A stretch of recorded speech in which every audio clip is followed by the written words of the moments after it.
Hi, I'm EHoltzclaw, author of Laddering, Unlocking the Potential of Consumer Behavior, and I'm an expert at why customers buy. And I'm passionate about working with companies small and large to help them truly understand their customers better so they can establish authentic relationships and create successful products, services, and marketing messages.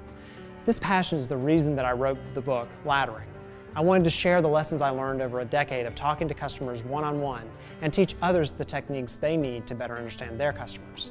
I realized that writing a book still wasn't enough. That's why I decided to create this training series, so I could reach as many people as possible and answer as many questions as possible.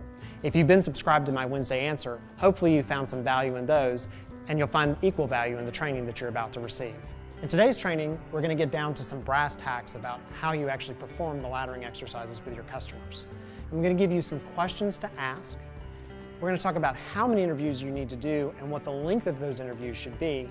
And we're also going to understand when you know that you have something that's actionable.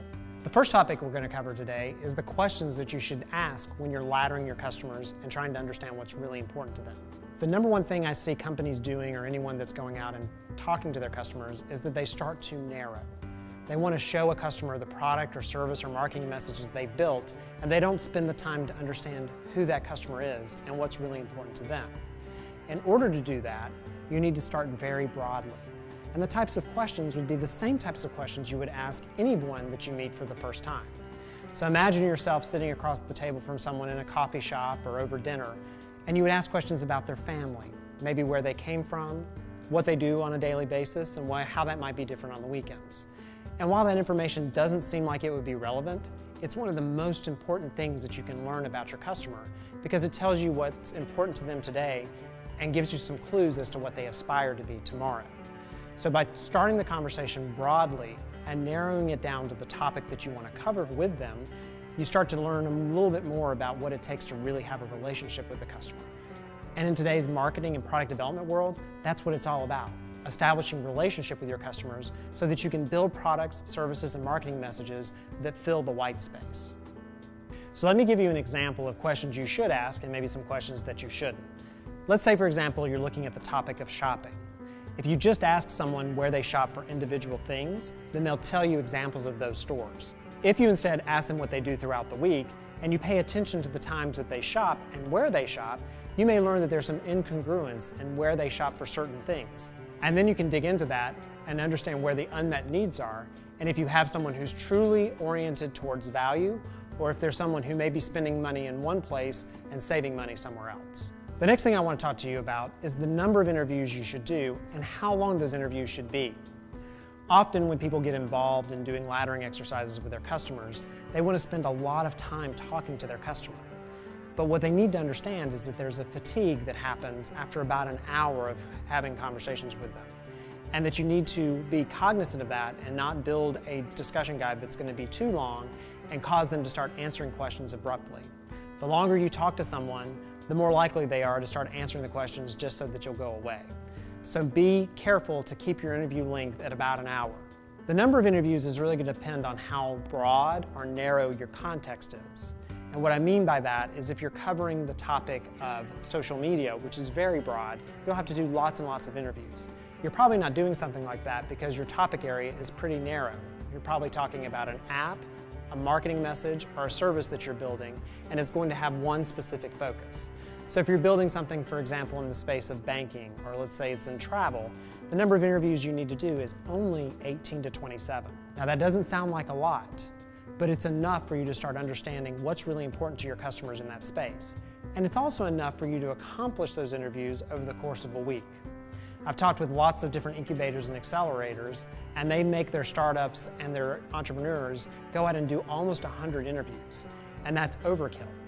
You can really start looking at those patterns sooner and using those patterns to start iterating what you're building such that you can get more information from your customers in follow-up rounds. One of the most powerful interview techniques that you can use is not really about the questions that you ask or the questions that you don't ask.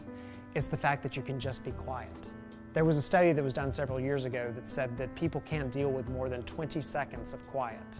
So if you start interviewing a customer and you just allow for a long pause, they feel like it's necessary for them to fill in that information.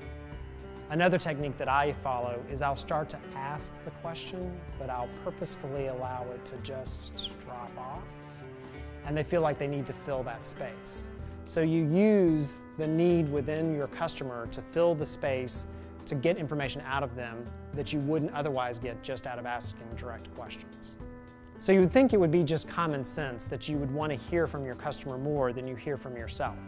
But it's often one of the biggest pieces of advice I give to people when they're doing laddering exercises with their customers. The conversation should be 90% from your customer and only 10% from you. Your voice shouldn't even be heard during the conversation. You want to hear from your customer the entire time the interview is happening. If you're doing it right, you'll learn things from your customer you never expected, from the stories that they tell you and the things that they disclose that maybe you didn't expect. A shortcut that I see companies taking all the time is deciding to put everyone into a focus group instead of talking to customers individually. And the problem with focus groups is you spend 2 hours with about 6 to 8 people, and you really only hear from each individual about 12 minutes. It's far better to have those interviews one-on-one and in context with your customer so that you can truly learn what's important to them and what they care about. You get an hour of information from your customer instead of 12 minutes over the span of a 2-hour time frame. So how do you know when you have something actionable? That's the third topic I want to cover with you in this training. What's really funny about this is I've worked with lots of marketers who want to talk to lots and lots and lots of customers, and they'll laugh at the fact that I've told them that I only really need to talk to 18 to 27 to give them an idea of what the patterns are and which ones are important. But these are the same marketers who will start recognizing after we've had the third or fourth conversation that we're seeing the same type of information and the same patterns in that information over and over again. So how do you know when you know something? It's when you know something. And that sounds sort of like a consulting answer, and it is.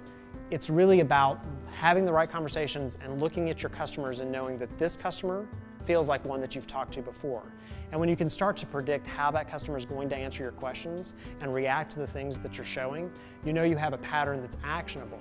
You may not know what to do with it yet, but at least you know you're starting to get something that's going to be used in your findings and action list later. So let me give you an example. I was working on a project and we were trying to understand how and why people used social media. And we were doing these projects in context. So we were spending time in people's homes understanding really and truly what was important to them.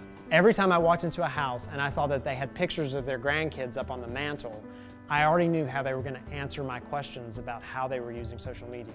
I knew they were using it to stay in touch with those kids and to keep up with their lives. I hope you enjoyed today's training. We talked about 3 things. 1, what questions you should ask and what questions maybe you shouldn't. 2, how long the interview should be. And 3, how you know when you have something. So take what you've learned, put it into action, and make sure to visit my website for more information.